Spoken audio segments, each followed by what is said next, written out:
Hello and welcome to your Newsmax Now update. I'm John Bachman. The Miami Dolphins have now come to the defense of embattled player Richie Incognito, accused of harassing teammate Jonathan Martin. Quarterback Ryan Tannehill told reporters Wednesday that Martin, the man who was allegedly bullied, would have said that his best friend on the team was Incognito. All I know about Richie is he was a great teammate to me. I saw him being a great teammate all the time. Wide receiver Brian Hartline said that Martin was laughing about the voicemail in question at one point. That message allegedly contained racially charged threats and was turned over to the Dolphins and the NFL for review. Dolphins head coach Joe Philbin said the team would take all necessary measures to fix any problems that come to light as a result of the investigation. Martin, meanwhile, has yet to speak publicly about the bullying allegations. And a senior Iranian official has said significant progress has been made in nuclear talks now being held in Switzerland. Iran's deputy foreign minister says that Tehran's proposed plan for resolving the nuclear weapons debate has been conditionally accepted by foreign powers, including the UK, Russia, China, Great Britain, France, and the US.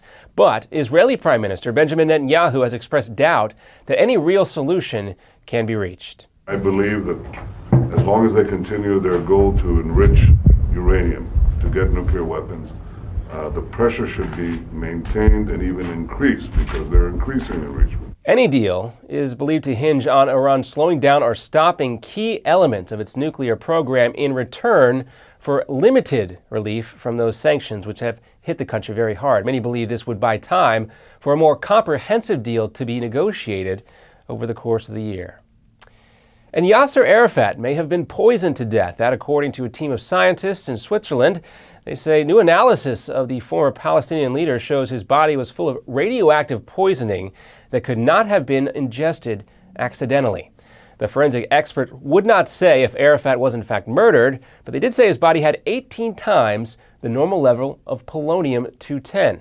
Arafat's wife, Suha, has long suspected that he was murdered, and some Palestinian officials accused Israel of killing the 75-year-old Arafat. Israel, of course, has always denied those claims. Now, one of the examiners says authorities in France, where Arafat died, did not do an autopsy. If they would have, that would be the only way we could know for sure and put conspiracy theories to rest.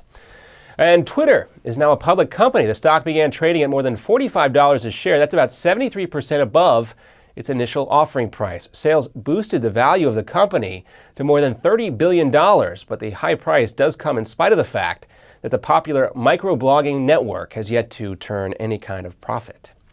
And when your Newsmax Now update continues, a Newsmax exclusive with the Senate Finance Committee's ranking member, Orrin Hatch. Plus, healthcare.com goes to Nashville and gets spoofed by country music megastars.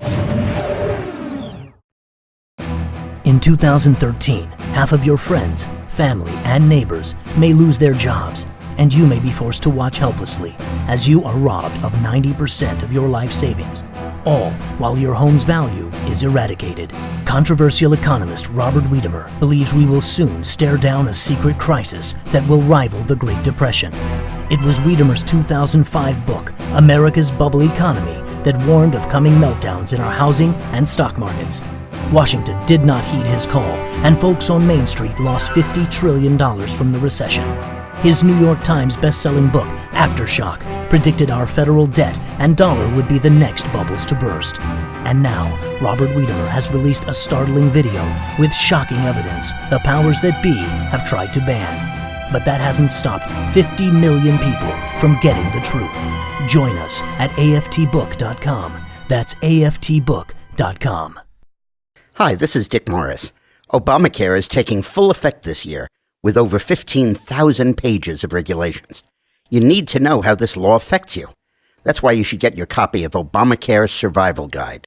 It's easy to read and the best guide to the new law. Even if you're currently insured or a senior on Medicare or a business owner, a medical professional, or really any citizen, you need the Obamacare Survival Guide. In it, you'll find about hidden taxes, fees, and fines, including a 40% tax on some health plans. I warned you about Obamacare. It's rationing, Medicare cuts, and will trigger doctor shortages. Now the Obamacare Survival Guide gives you the simple steps to protect your family. Get the Obamacare Survival Guide at bookstores everywhere. It's already an Amazon bestseller. Or get our special $4.95 offer and save $15 today. Go to Obamacare311.com. Obamacare311.com. That's Obamacare311.com. Hi, this is Mike Reagan. Folks ask me, what would Ronald Reagan do if he were with us today? I believe the first thing he'd do is stop Obamacare. Already it's in effect with higher taxes, hidden fees, skyrocketing insurance rates, big Medicare cuts, and some insurance plans are hit with a 40% tax. Protect yourself by getting the Obamacare Survival Guide. It's already a #1 New York Times bestseller. Newsmax says it's the best guide to the new law, giving you the strategies, tips, and loopholes you need to know.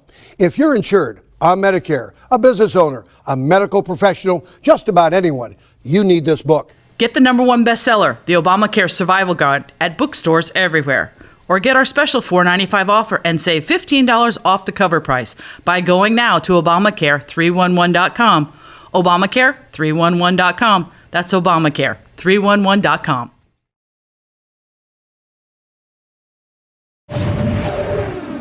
And welcome back. Even Country Music Awards host Brad Paisley and Carrie Underwood are weighing in about the bungled launch of the Obamacare website, healthcare.gov. Both stars sung to the words Obamacare by Morning to the tune of George Strait's hit Amarillo by Morning, mocking the length of time it has taken people to access the site. And during a Newsmax exclusive, we talk with the ranking member of the Senate Finance Committee, Orrin Hatch of Utah. Hatch tells us the Obamacare rollout and the problems that we've seen are getting worse by the day, but also in the wake of Ken Cuccinelli's failed race for governor in Virginia. Hatch says some of those who tried hardest to stop the Affordable Care Act are actually to blame for Cuccinelli's loss. Had we not had the shutdown caused by just very few senators up here, I think Cuccinelli, the candidate for governor, would have won. This has been your Newsmax Now update for November the 7th. I'm John Bachman. For more exclusive interviews and content, stay with Newsmax TV and Newsmax.com.